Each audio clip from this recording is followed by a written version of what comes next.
নমঃ শিবায়। এগুলো আমার বাগানের ড্রাগন গাছ।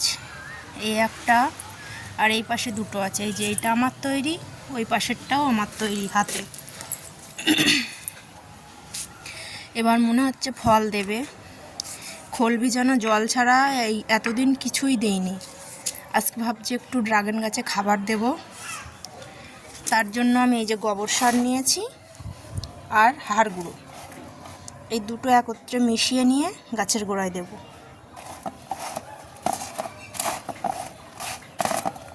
মেশানো হয়ে গেছে আমার। গাছের গোড়ার এই সাইডটা আমি একটু খুঁড়ে নেব।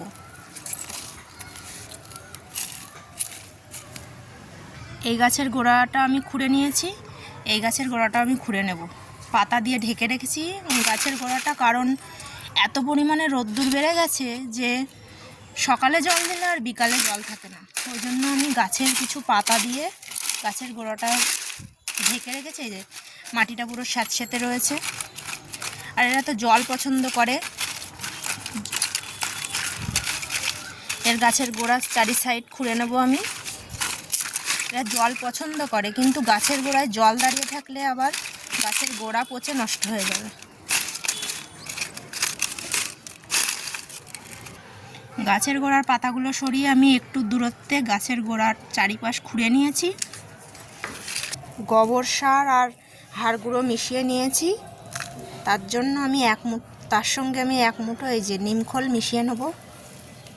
গাছের গোড়াটায় দেখছি পোকা হয়েছে দুই একটা, ওর জন্য নিমখোলটা মিশিয়ে নিলাম।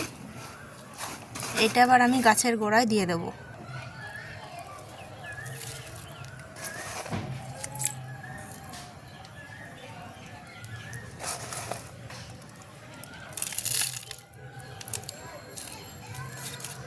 এবার এই যে মাটি দিয়ে সারটাকে ঢেকে দেব।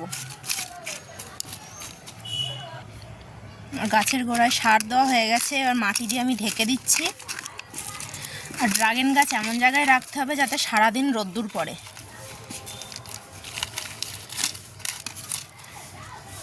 সার দিয়ে মাটিতে ঢাকা হয়ে গেছে। এবার যে পাতাগুলো ছিল ওই পাতাগুলো দিয়ে আমি হালকা হালকা সাইডে পাতাগুলো দিয়ে দেবো। তাহলে কি হবে, জল দিলেই সঙ্গে সঙ্গে শুকিয়ে যাবে না, একটু টাইম নেবে শুকাতে। আর এত রোদ্দুর বেড়ে গেছে যে জল দিতে পারছি না সকালে, তার আগেই দুপুরেই এসে দেখছি জল পুরো শুকিয়ে কাঠ হয়ে গেছে। আর এই পাতাগুলো গাছের গোড়ায় দিয়ে রাখলে রোদ্দুরটা একটু গোড়াটায় কম লাগবে।